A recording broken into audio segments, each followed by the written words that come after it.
How to lose weight in 4 easy steps. Step 1, no beer. Every time you drink a beer, it's like eating 7 slices of bread. That's a lot of unnecessary carbs. Step 2, portion control. When eating out at a restaurant, cut your meal in half and ask for a takeout container to save the rest for later. Step 3,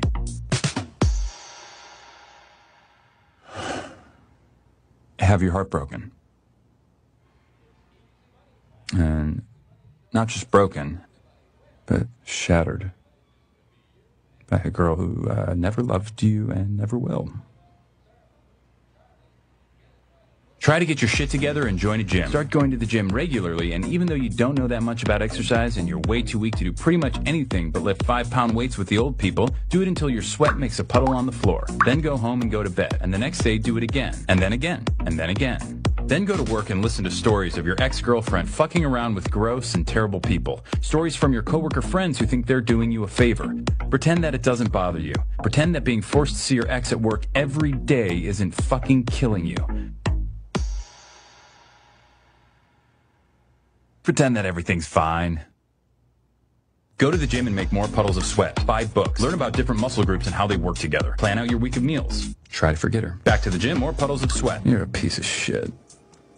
You are a piece of shit. You are a piece of shit.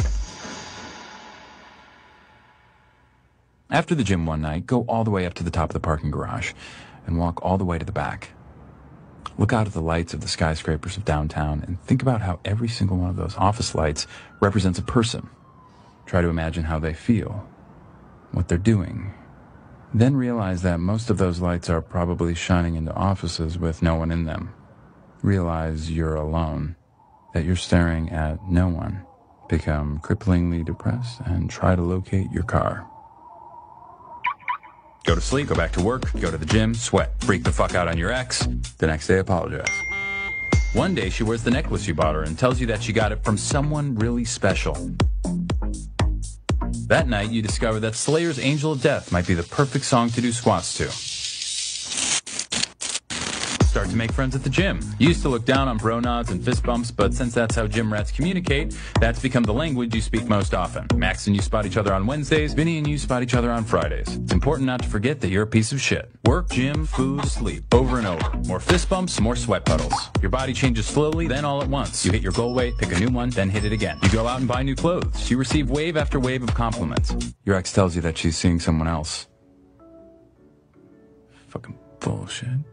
That night you go to the gym. You run farther and lift more than you thought your body was capable of. You go home and eat a single chicken breast and steamed vegetables. You go to sleep. You dream of a bottomless black puddle.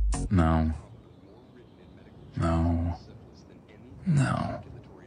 There's a girl you see a lot at the gym who always does these weird leg exercises you've never seen before. You make it a point not to look at her because you're overly worried about looking creepy. Like that guy in the blue shirt who never wears underwear and always hangs around the lat pull-down machine. But you notice this girl is always at the gym when you are and seems to always choose the bench next to you. You turn up the Slayer and concentrate on making your puddles bigger. At work, your ex parades her new boyfriend around, flatly ignoring you the entire time. He's taller than you, in better shape than you, and significantly better looking than you.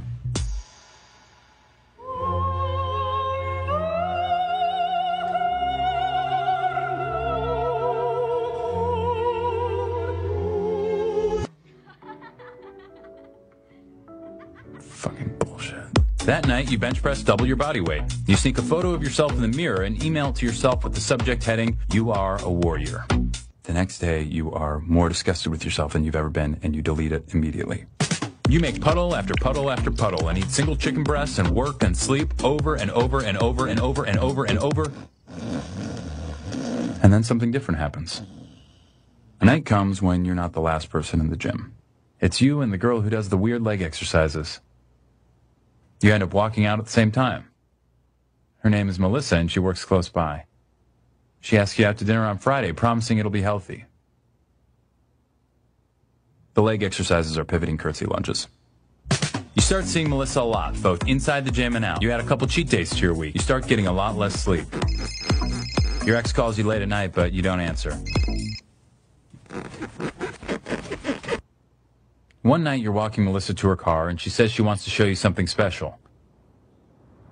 You both stand there in the dark, looking out over the lights of downtown. "Isn't it pretty?" she says, "with all those lights?" You tell her that you think it is, but it also makes you feel sad. All those lights mean nothing. They're just shining into cold, lonely offices with nobody in them. But Melissa tells you that each light is an empty office, but they're only empty because the people have all gone home for the day. Each one's a person who's at home, happy with the one they love.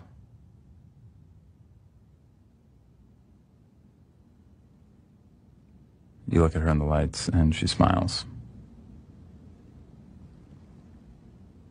Something in your chest expands.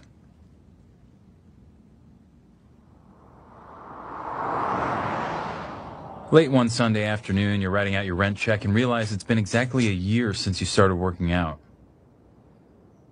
You think of all those miles you've run, those pounds you've lifted, and chicken you've eaten, and puddles you've made, and it doesn't seem that bad. You realize that it's not about hitting a goal weight or lifting weights. It's about waiting, being patient, and trusting that life will slowly inch along and things will get better. After all, change takes time. But time is all it takes. 欲了解更多搏击健身防身视频，请关注用武之地。